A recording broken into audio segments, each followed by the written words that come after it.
This is Chandni Dinani welcoming you to Magnet Brains. और अब हम देखने वाले हैं long answer type questions based on the poem the trees, जो कि आपके चैप्टर 7 ग्लिम्पसेस ऑफ इंडिया में गिवन है।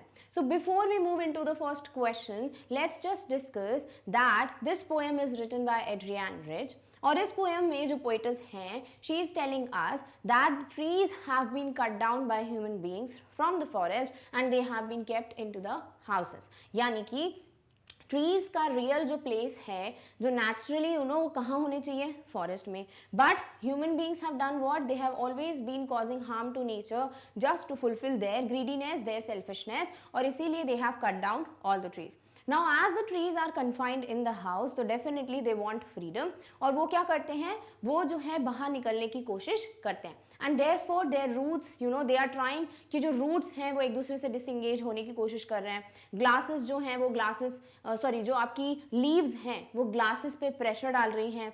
Twigs जो हैं वो efforts की वजह से stiff हो गए हैं, और branches जो हैं इतने टाइम से क्योंकि stationary थे, still थे, तो एक cramp सा आ गया है, और अब जो है वो shuffle करने का, थोड़ा movement करने का कोशिश कर रहे हैं। और इन सब चीजों में जब ये सब हो रहा है, यानी जब ट्रीज जो हैं घर में पूरे एफर्ट्स लगा रहे हैं, when they want to move out of the houses, at that time the poetess tells कि भाई जो मून है वो कंप्लीटली शाइन कर रहा है, कंप्लीट होल मून जो है वो विजिबल है। बट नाउ शी सेज कि एज अभी बहुत सारी वॉइस या नॉइजेस आ रही हैं, because the trees are trying to move out, but as the next day will come, जैसे ही सुबह होगी, the trees will be out of the houses, और अब कोई भी आवाज घर से नहीं आएगी, everything will become silent। और ऐसा क्यों होगा, क्योंकि अब ट्रीज जो हैं वो फॉरेस्ट के बाहर जा चुके हैं।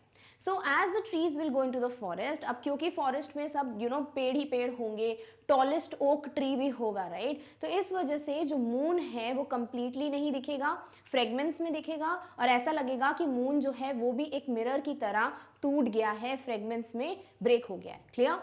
और ये जो मून का कंपैरिजन है वो पोएट ने किया है, तो आपको पता होना चाहिए कि what has been talked about the moon in the poem. And at the end she says कि मैंने कुछ हार्डली ही मेंशन किया है इन द लेटर्स जो मैं लिख रही हूँ, बट डेफिनेटली अब सब कुछ क्या है, अब सब कुछ साइलेंट हो गया है, और जो भी ट्रीज घर के अंदर थे उन्होंने बाउंड्रीज या ग्लास ब्रेक करके अब वो बाहर फॉरेस्ट में जा चुके हैं। क्लियर। तो ये कंप्लीट समरी है जो हमें पोएम के बारे में पता है। Now let's discuss the questions. So the very first question जो हमसे पूछा गया है, it is what is the central idea of the poem the trees. तो आपको क्या करना है, आपको सारी जो समरी है वो तो बताना ही है, उसके अलावा ये भी बताना है कि पोएटस हमें बताना क्या चाहती हैं, क्यों उन्होंने बोला है कि ट्रीज घर के अंदर हैं। तो वो ये बोलना चाह रही है कि नेचर को अपनी खुद के बेनिफिट्स के लिए हार्म पहुंचाना इज टोटली रॉन्ग, और हमें वो नहीं करना चाहिए। क्लियर। तो यही सब हम मेंशन करेंगे in the answer. So let's see the answer. So the sample answer for this question can be the poem The Trees by Adrienne Rich, और यहीं पे you will get half mark। क्यों? क्योंकि आपने पोएम का नाम और आपने पोएटेस भी बता दी, which is very important for any answer जो भी किसी पोएम से हो। क्लियर। तो यहाँ आपने सबसे पहले बता दिया कि the poem The Trees by Adrienne Rich is a nature poem। It states that in the conflict between man and nature, man has caused much harm to nature। ये बोला जा रहा है यहाँ पर कि जो एक कॉन्फ्लिक्ट चल रहा है, यानी कि एक आर्ग्यूमेंट चल रही है मैन और नेचर के बीच में, man is causing harm to nature, and man has learned to acquire everything he can, and he had become selfish and greedy. और जो ह्यूमन बीइंग है, जो मैन यानी कि ह्यूमन बीइंग्स को ऐसा है कि वी वांट एवरीथिंग, हम हर एक चीज पे हक जताना चाहते हैं, we want to own each and everything, जिस भी हद तक we want to go, but we will go just to possess और own everything we can। बट उससे क्या हो रहा है ना, उससे we are causing harm to the nature, and man has become, या human beings have turned selfish and greedy, but has forgotten the importance of nature। Okay come on, it's just okay कि अगर आपको चीजें चाहिए, but you should always try to keep that balance, क्योंकि वो ecological balance तो disturb होगा ही, right. So we should keep this in mind as a human being. We should be able to analyse the fact कि trees, forest या wildlife जो भी nature का पार्ट है, they are ultimately important for us only. तो अगर वही नहीं रहेंगे तो obviously we will face a lot of issues. तो वो चीज ध्यान में रखते हुए भी if we can control ourselves, then definitely it's gonna work. Clear. So we have somewhere forgotten the importance of nature in our life। Man has cut down the trees, the forests are getting empty. Forest is the natural habitat of trees, birds and insects. Man क्या कर रहा है ना, man is cutting down the trees. जितने भी हो सकते हैं they are just clearing the complete forest. क्यों? Because we want the wood, we want the land, we want the canopies, we want everything. So for that we are cutting down the trees and this is ultimately leading to what? The clearance of forest. And we know कि forest जो है वो खाली होते जा रहे हैं और फॉरेस्ट ही तो असली जगह होती है ट्रीज की. तो अगर हम ट्रीज को काट कर अपने घर में भी अगर रखना चाहते हैं, डेकोरेट करना चाहते हैं घर को, तो कहीं ना कहीं we are doing wrong. Because इससे सिर्फ ट्रीज को ही आपने उनके नेचुरल प्लेस से बाहर नहीं किया, बल्कि जो एनिमल्स हैं, इंसेक्ट्स हैं, जिन्हें उन ट्रीज की जरूरत है, उन्हें भी हम शेल्टरलेस कर रहे हैं. Clear? All right. In the absence of trees in the forest, the ecological balance will be disturbed. Definitely there is a perfect balance between nature, animals, human beings. एक cycle चलती है where each and every element of this cycle is important. As human beings are important, the same way the nature is important, right? तो ये क्या कर रहे हैं हम लोग एक ecological balance को break कर रहे हैं. The poem tells that like human beings, trees also need freedom. जैसे ह्यूमन बींग्स को फ्रीडम चाहिए, वैसे ट्रीज को भी फ्रीडम चाहिए. Everything requires freedom. वो छोटा छोटा इंसेक्ट क्यों ना हो, if you will try to restrict the path of any insect, किसी इंसेक्ट को अगर रोकने की कोशिश करोगे तो वो पूरी कोशिश करता है बाहर निकलने की, राइट? क्योंकि everybody wants freedom. They can get their natural growth and freedom when they are in the forest, or trees can only get their natural growth, their natural freedom when they are in the forest, not when they are kept inside the houses. Clear? All right. Next question जो आपसे पूछा गया है, it is restrictions and bondages lead to a silent battle. Elaborate with reference to the poem The Trees. अगर किसी पे भी कोई रेस्ट्रिक्शंस, बॉन्डेजेस, कन्फाइनमेंट में रखते हो, किसी को केज में रखते हो, definitely that person want to free out, right? They set free. तो हर इंसान को बाहर निकलना है, फ्रीडम चाहिए. तो डेफिनेटली वो फ्रीडम के लिए क्या करते हैं? They would fight for it. इसीलिए कहा गया एक साइलेंट बैटल चलता रहता है. यानी कहीं ना कहीं वो ट्रीज हो, वो ह्यूमन बींग्स हो, वो एनिमल्स हो, वो जो है इससे बाहर आने की पूरी कोशिश करते हैं. तो अंदर ही अंदर एक बैटल चलता रहता है, कॉन्फ्लिक्ट चलता रहता है, and one day they break the boundaries and they move out. तो definitely this statement is absolutely correct. Now in the terms of the poem, जैसे हमें दिख रहा है कि भाई ट्रीज को अंदर रखा है घर में, राइट? तो कहीं ना कहीं those trees are trying to come out. Clear? तो वो जो है रेस्ट्रिक्शंस, जो बाउंड्रीज हैं, उन्हें तोड़ने की पूरी कोशिश कर रहे हैं. एंड डेफिनेटली दिस इज कहीं ना कहीं रिफ्लेक्टिंग कि एक साइलेंट बैटल चल रहा था, कि वो कोशिश कर रहे थे. बट देन क्या हुआ? फाइनली उन लोगों ने घर छोड़कर वो फॉरेस्ट में चले गए. क्लियर? तो अब हम इस पोएम से रिलेटेड क्या बताएंगे फाइनली, कि किया क्या ट्रीज ने, राइट? क्यों उनको जब बॉन्डेजेस में रखा, तो एग्जैक्टली आपको क्या रिजल्ट मिला? That would be our answer. The poem The Tree speaks about the freedom and liberty of the nature. Liberty is required whether it is a human being, an animal or a tree. क्या बोला है कि poem जो है The Trees, कहीं ना कहीं वो फ्रीडम, वो लिबर्टी की बात कर रहे हैं. ठीक है? Liberty means freedom. तो वो जो फ्रीडम है या लिबर्टी है, वो हर किसी को चाहिए, whether it's a human being, whether it's an animal, whether it's a tree. किसी की भी बात कर लो, everybody requires freedom and liberty in life. Without trees in the forest, birds can't sit on the trees. क्यों? क्योंकि अगर trees नहीं है forest में, तो क्या होता है? birds भी नहीं बैठ पा रहे trees पे.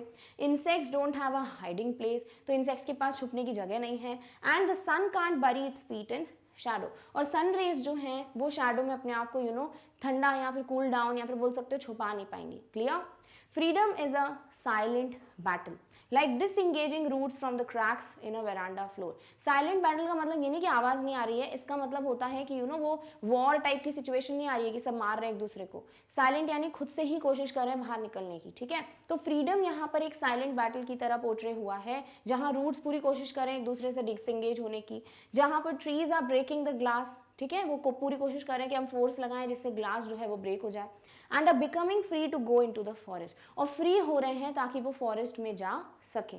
This shows that anything which is denied of its freedom will break the boundaries and live freely. And definitely this poem tells you कि किसी को भी अगर boundaries में रखेंगे, if anybody is kept under restrictions, in confinement, in bondages, definitely that person is gonna fight, that tree is gonna fight, that animal is gonna fight, and one day they'll live freely. तो हम बिल्कुल मानते हैं इस चीज़ को कि if किसी को भी रेस्ट्रिक्शन, बॉन्डेजेस में रखा जाता है, तो एक साइलेंट बैटल चलता रहता है जो आपको पता भी नहीं चलता, and one day they live freely. Clear? All right.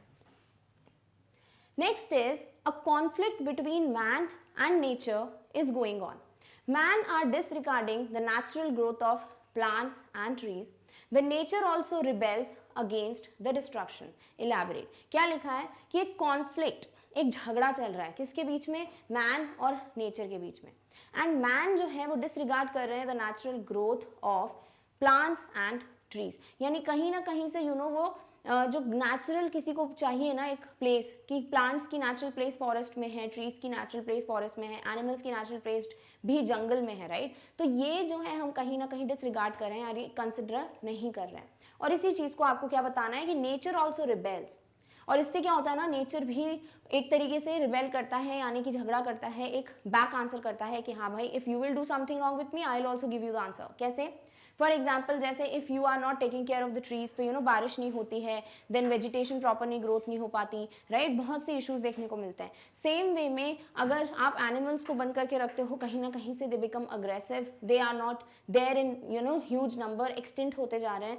कहीं से आप जैसे अगर आप बोलो कि आप पेड़ ज़्यादा नहीं लगा रहे हो, या फिर आप बहुत ज़्यादा ग्लोबल वार्मिंग देख पा रहे हो, तो उससे क्या होगा, जो आइज है वो पिघल जाएगी, राइट, मेल्ट हो जाएगी. एंड अल्टीमेटली प्रॉब्लम में कौन आएंगे, हम ह्यूमन बींग्स आएंगे. क्लियर? तो कुछ भी अपन गलत कर रहे हैं अगर नेचर के साथ, नेचर डेफिनेटली रिबेल बैक करेगी. क्लियर? ऑलराइट, चलिए इसका एक आंसर डिस्कस करते हैं. Man has been destroying nature due to selfishness, greediness and material pursuits. Man जो है वो हमेशा से नेचर के साथ बोल सकते हो डिस्ट्रॉय कर रहा है, हार्म कर रहा है नेचर को. किस लिए? अपनी सेल्फिशनेस, अपनी ग्रीडीनेस और अपने प्रॉपर बोल सकते हो मटेरियल परसुएट्स, यानी जो मटेरियलिस्टिक वांट होती है उनकी, कि फर्नीचर बनाना है, लैंड चाहिए, इन सब चीज़ों के लिए हम नेचर को हार्म कर रहे हैं. He is endlessly playing havoc with nature.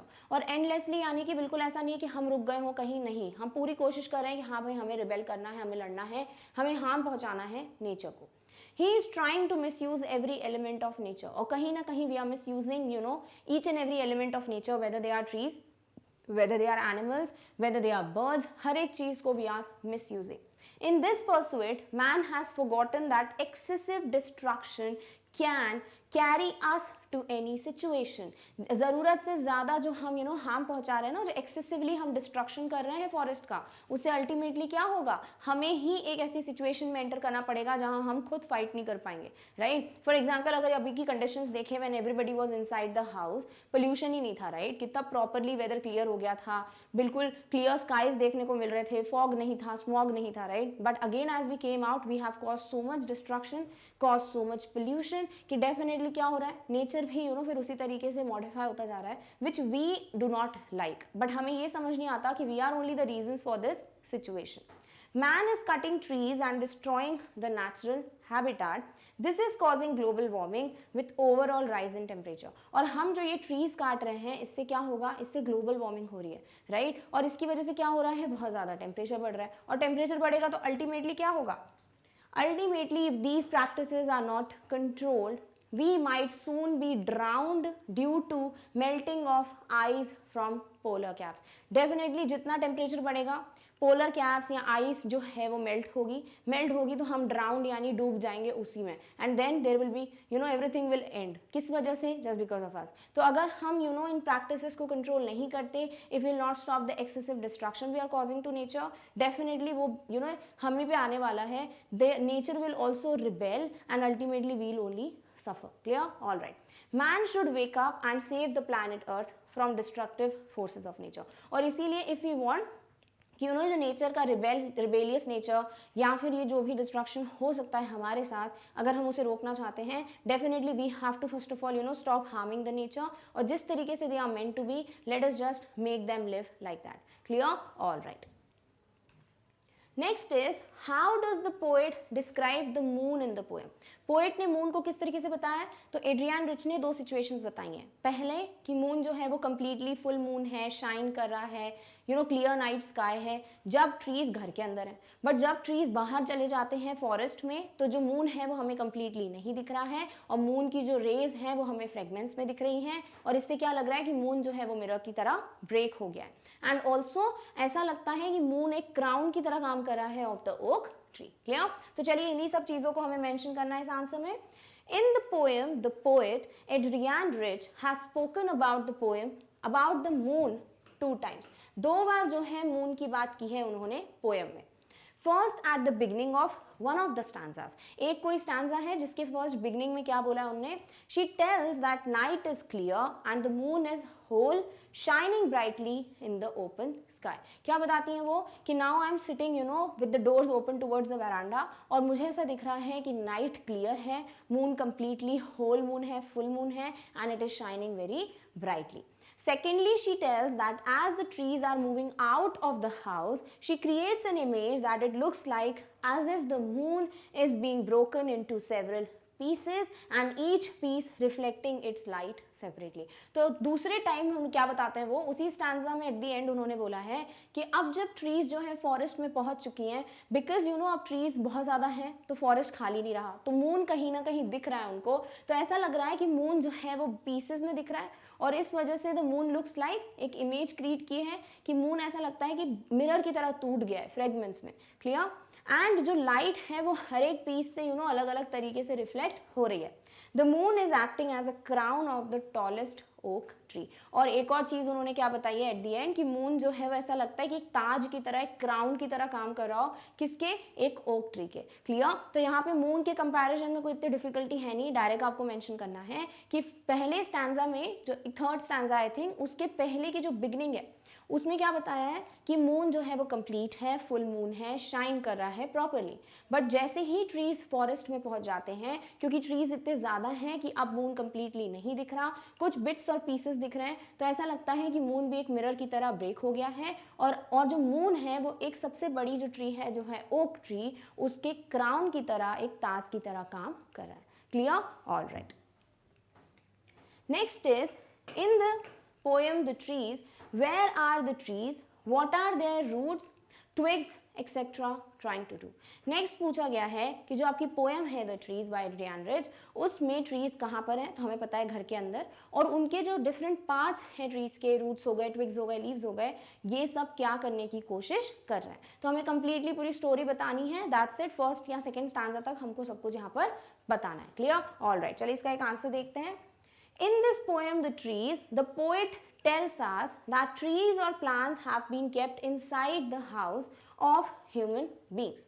The roots and twigs of trees are trying to disengage from the cracks in the veranda floor. They work all night to move to the forest. तो इस poem में trees का बताया है कि वो घर के अंदर हैं, और ट्रीज के जो रूट्स हैं वो पूरी कोशिश कर रहे हैं कि वो एक दूसरे से दूर हो पाए, डिसएंगेज हो पाए, और वही हमको यहाँ पे पहले बताना है. Next, the leaves exert a lot of force on the glasses to break them. और लीव्स क्या कर रहे हैं, वो ग्लासेस पे पूरा फोर्स लगा रहे हैं ताकि वो टूटे और हम बाहर जा पाएं. And twigs become stiff with exertion. और ट्विग्स जो है एफर्ट्स लगा लगा के स्टिफ हो गई हैं.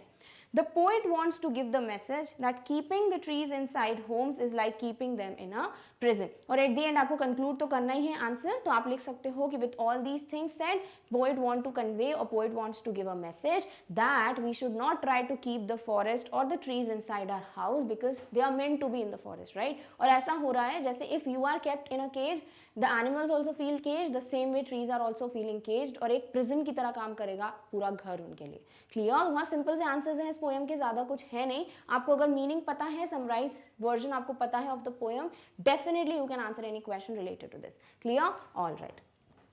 So with this we come to an end of our topic, which is long answer type questions based on the poem The Trees. And with this also we come to an end of the chapter 7 Glimpses of India. तो I hope आपको तीनों stories और poem जो है इस chapter में given वो आपको समझ आ गई है. Now we will begin in the next video the next chapter of our book which is Mijbil the otter. एक पूरी कंप्लीट स्टोरी है, बहुत अलग स्टोरी है, so I hope you will like it. So let's meet in the next video very soon with a new topic. Till then take care of yourself. और इस topic की notes की link आपको description box में मिल जाएगी. Thank you so much for watching. Bye.